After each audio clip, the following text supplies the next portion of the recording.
Art Sports Centre building between King and Hunter Streets is the first commercial space pinpointed for conversion into residential units. Plans for 8 two-bedroom apartments have been drawn up, but the building has one major problem: no parking. Council says the building has never had parking and won't force developers to provide any.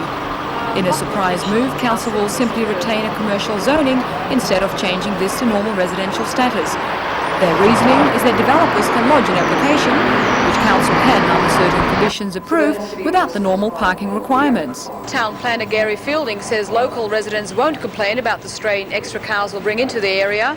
He says congestion won't be a problem, but as we can all see today, the streets are full and parking is at a premium. Council says new tenants will only park here outside business hours, but as Tower Cinema customers know, even parking after hours can be difficult.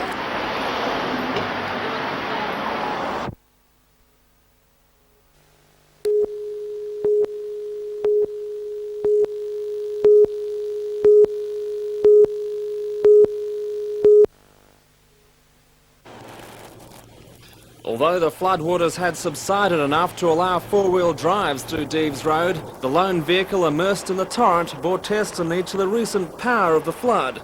Members of the Kurrambong Fire Brigade improvised a safety line to rescue an elderly man after his car was swept into the stream. We saw this car going down there. I thought, well, he's not going to make that. So the next thing I know, he's floating across the road. I thought, oh, it's true, we can't leave him out there. So we drove out there with a little striker, and we got some fellas to run a hose out to him, and were able to secure the hose to it, and we were able to pull him back in. Earlier today, police launched a full-scale search of flooded Scrubby Creek near Windale after a teenage girl reported seeing a child struggling in the water. Dozens of SES volunteers and members of the public scoured the creek's banks, while the Westpac helicopter searched from the air for any sign of a missing child. As the hours passed, hope faded, and then late in the afternoon, police announced that they were calling off the search. The whole operation had been a false alarm. Senior police said they'd questioned a girl over the report and were satisfied that the story had been concocted and then fuelled by adolescent hysteria. I can't say it's a malicious incident. As I say, it's a misunderstanding, and we have come to a satisfactory conclusion. There'll be no person charged. That's about all there is to it.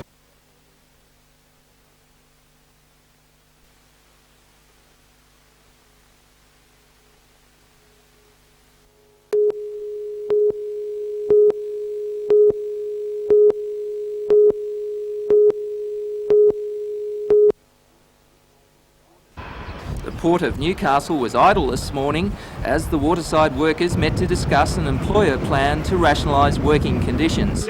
Assistant General Secretary of the Union, John Coombs, said workers had to adjust to a changing environment, but the employer's plan to introduce casual workers, new manning levels and adjusted rosters was not on. Yesterday, Brisbane workers went out and further action is expected throughout the country. An interstate commission into waterfront strategy in April has called for a $620 million cut in port expenses. A spokesman for the waterfront Labor employers, Mr Colin Coventry, said today that rationalisation of the industry is essential and that strike action by the unions merely underlines the unreliability of the Australian waterside workers. I'm Peter Ryan for NBN News.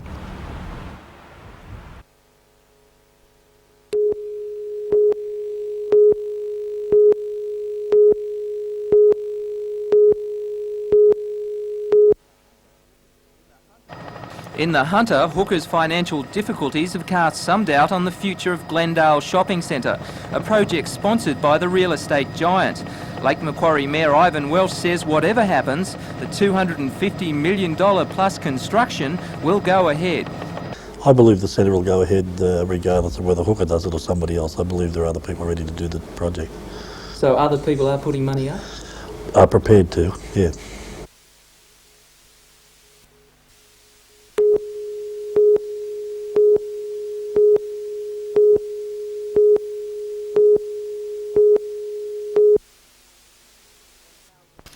1,000 copies of this brochure have been produced by the Tourism Commission at a cost of around $30,000. But Minister Gary Frost believes it was money well spent and could lead to a multi-million-dollar growth of tourism in the area. Well, I think the Hunter has actually got one of the most diverse product ranges of any region, and in fact that's what we've got to be promoting. When you look at the heritage and the arts and the streetscape of what Newcastle City has, through to the vineyards of the Cessnock-Colborne area, through to the water of the Great Lakes and Lake Macquarie and all of the other areas that are identified, Port Stephens, clearly they're the areas where the attractions are now. They're the prime areas. But there's so many other areas in the Hunter region that offer facilities to keep people and to give them an enjoyable time while they're in the region. The Hunter now rates third after Sydney in the North Coast in tourism popularity, but at the moment primarily with low and middle income earners. Mr Frost would like to see the natural resources utilised to attract young singles, those with special interests in wine or water sports, plus international guests. Areas like Cessnock, Foster, Lake Macquarie, Newcastle and Port Stephens could be boom tourist sites. This is the message he and the Tourism Commissioners will be giving Newcastle Chamber of Commerce tomorrow when the Commission's first regional meeting is held outside Sydney.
Regular SES round trips in a small motorboat provides a lifeline, supplying meat, vegetables, medical equipment, and for Hinton it's 3 school teachers. At least 100 acres around Hinton have become an extension of the Hunter and Patterson rivers, with all roads out of the village leading to more water. Livestock have been moved to higher ground, including the local hotel's pub garden.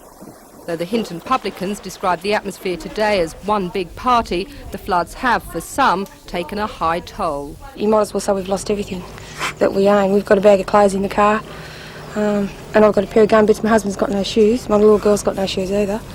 Everything's just been... It happened so fast, we just didn't really have a chance. And residents are being warned to take care, since there is no access for ambulances, police or fire brigade. It's hoped the floodwater will subside by early next week, and thirsty locals are keeping their fingers crossed that the beer delivery will get through on Tuesday. Until then, the SES will continue its mercy runs.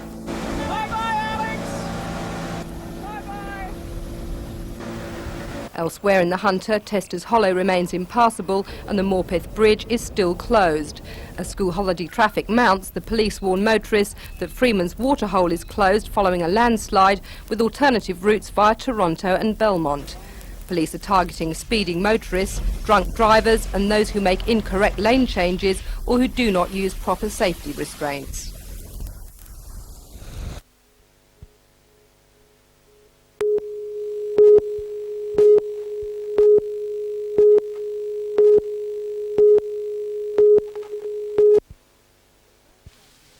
The first accident was just after 10:30 on a road running adjacent to the Bulladila golf course. As far as we can ascertain at this stage, a police vehicle and one other vehicle in the southbound on the highway, collisions occur between those two cars.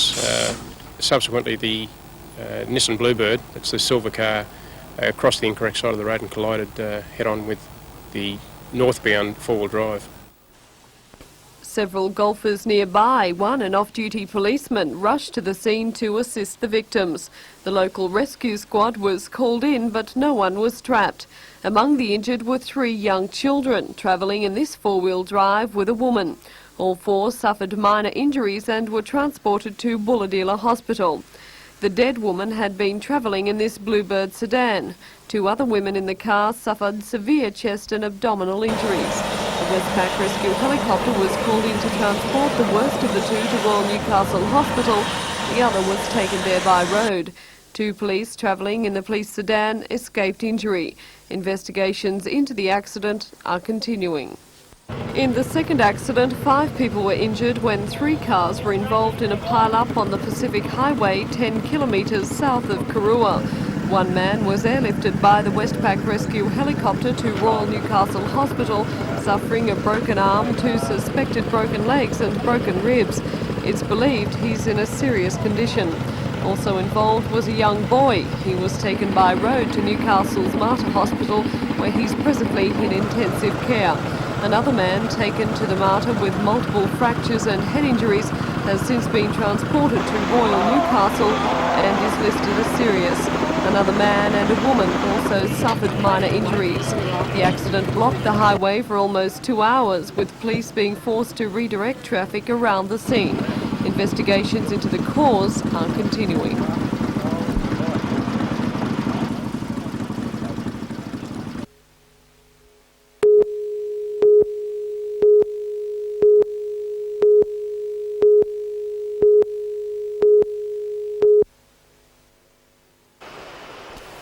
The house in Marsh Road was bought more than a year ago, but permission was given to use the home for people with developmental disabilities only last week. It's planned that 5 specially selected young people from Stockton Hospital will live, fully supervised, on the 6-hectare property. Residents claim they've been kept in the dark over proposals for the house, which is directly opposite the village school. As at the meeting on Sunday afternoon, we decided we were totally opposed to any such siting of a home opposite the school, and we are going to take whatever action we feel is necessary until we find the scheme is stopped. The only community activity that goes on in this limited area is the school, which is not a suitable place for adults to be playing with children. Area Coordinator of the Community Developmental Disabilities Services, Colleen Jupp, says there's been community opposition to nearly all the existing homes, but nothing as strong as that from Bob's farm. She says residents have phoned her at home and the group house has been threatened, but she's adamant there is no danger to the community or to the children. I don't believe they do have anything to fear. I think because the process of selection of people to live in group homes is so thorough and so careful that the chance of making mistakes about the actual clients that are living in group homes are fairly minor. And with all the group homes that we've established to date, we've had very few problems with any of our clients. And if the home does not go ahead, she fears it could damage the up till now successful scheme to integrate institutionalised people into our community. Of the 29 homes that we've established in the Hunter region since 1984, I would say all but 2 of those homes had considerable community opposition. When we talk to neighbours 6 months after we've established the group home, they have all said that they don't know why they caused us any trouble, that they find we make excellent neighbours, our properties are beautifully cared for and our people are very well behaved. The residents at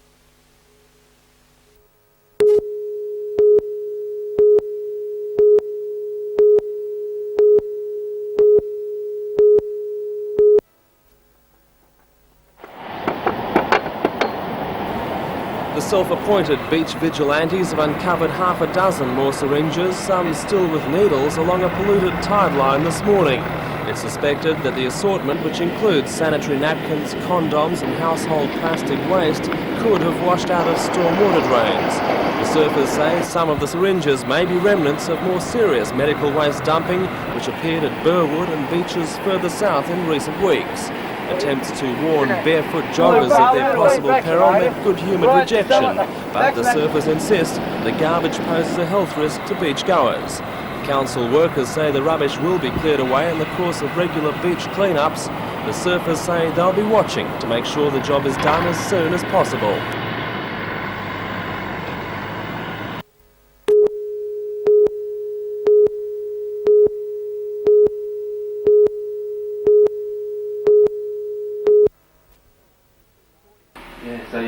According to Ivan Welsh, until last night's historic council meeting, his position was little more than that of a figurehead. But with the new powers, that's all going to change.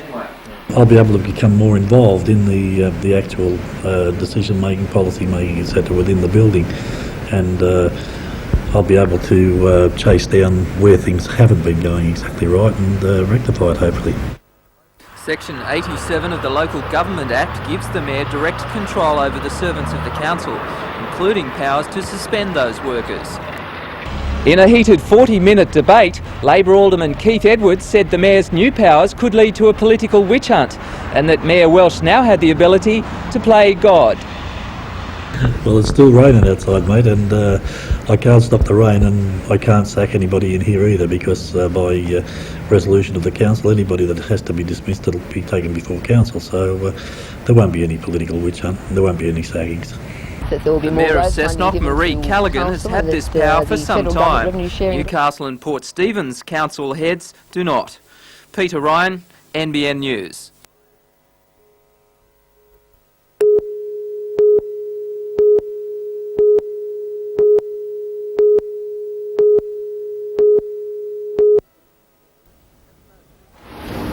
That's no secret. It's easy to steal a car, and there are any number of ways to do it.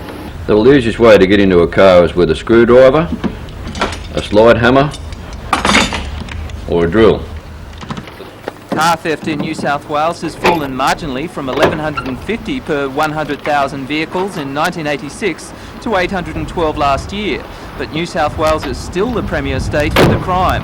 More than $48 million was spent by the NRMA on theft claims last year, with $640,000 of that going to Newcastle. Joe Cox from Lambton had his car stolen 7 years ago, but with a new deadlock device, he says it won't happen again. According to Joe, the door is screwdriver, hammer and drill proof, and won't open from inside or out without the key. So it's bad news for car thieves? It is bad news. A pity of them. Joe says theft can be stopped. It's simply a matter of designing a lock to outwit the criminals. You cannot.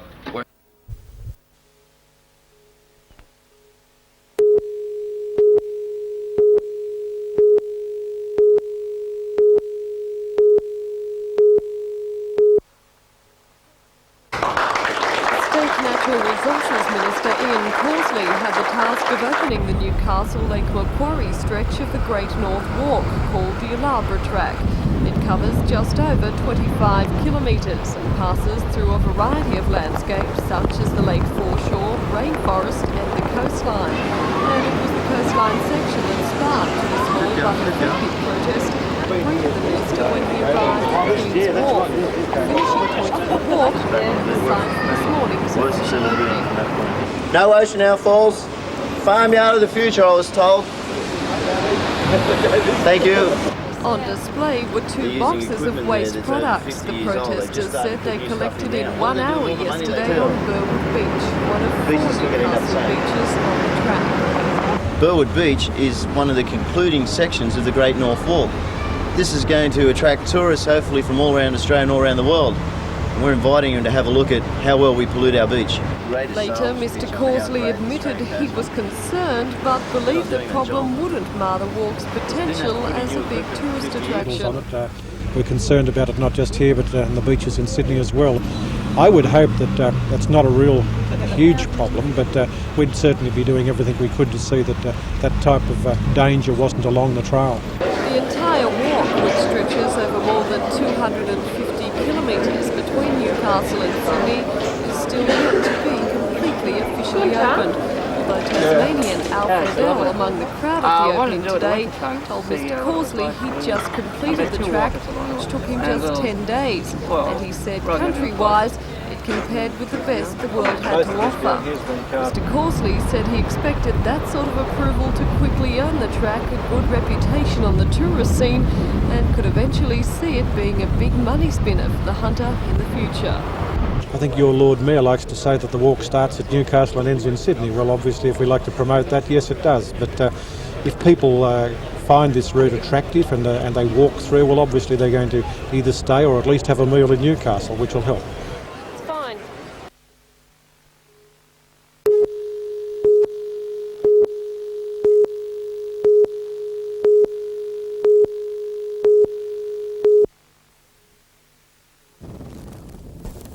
Until now, Newcastle, Cessnock and Lake Macquarie councils have been responsible only for drainage into the stormwater systems, which are in turn maintained by the Hunter Water Board.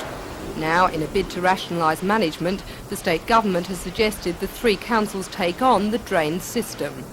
But at last night's meeting of Newcastle City Council, aldermen decided they would make no decision until they had more information. Today, the Lord Mayor, Alderman John McNaughton, said the council was awaiting the results of a confidential task force report to Ministers David Hay and Tim Moore, but neither minister's office today admitted knowledge of that report. Alderman Vic Bell claims some stormwater drains are inadequate and in poor condition, and though residents' water rates would decrease with the handover, council rates would have to rise to cover the extra costs.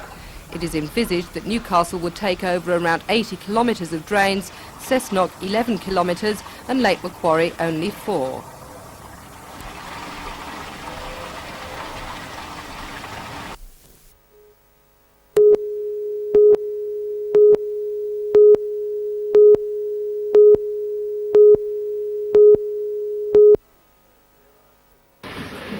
There are 6 young people sharing this house. Some, like Sherilyn, have been here just a few months, and others, like Justin, have called this home since 1985.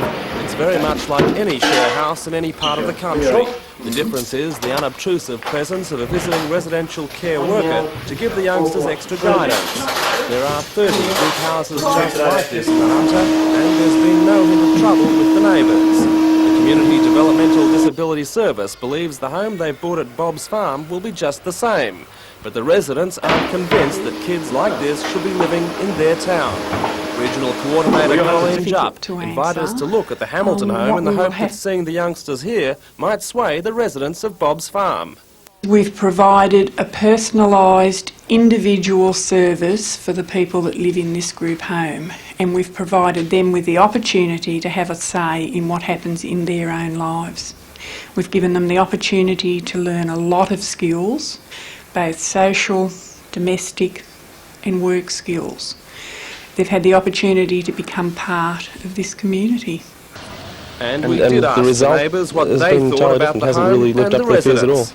No, indeed not. No trouble whatsoever. No, not even a moment of worry.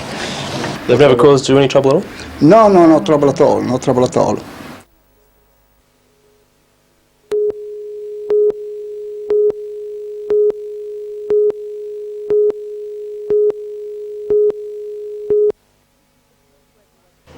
This is the first graduation ceremony for Charlestown Skillshare. 150 students from 6 different courses were presented with certificates by member for Newcastle, Peter Morris. More than half these students have already gained full-time or casual employment. We've had 150 go through, and we're looking at 50% of those or more have got jobs in their various fields that they've in fact got new skills in. The most popular course offered by Skillshare is the City Living course. All 42 graduates are now working in Sydney. The high employment rate of graduates is attributed to the structure of the course. I'd like to think it's because of our level of training that we give them, especially with the Sydney Living Skills course. We teach them customer service, we teach them the skills that they will need for the banks and the building societies that they go into, and I think that they're finding that Novocastrians are ready and willing to work. It's just they're given the opportunity to work, then they will do it, and that's what it is.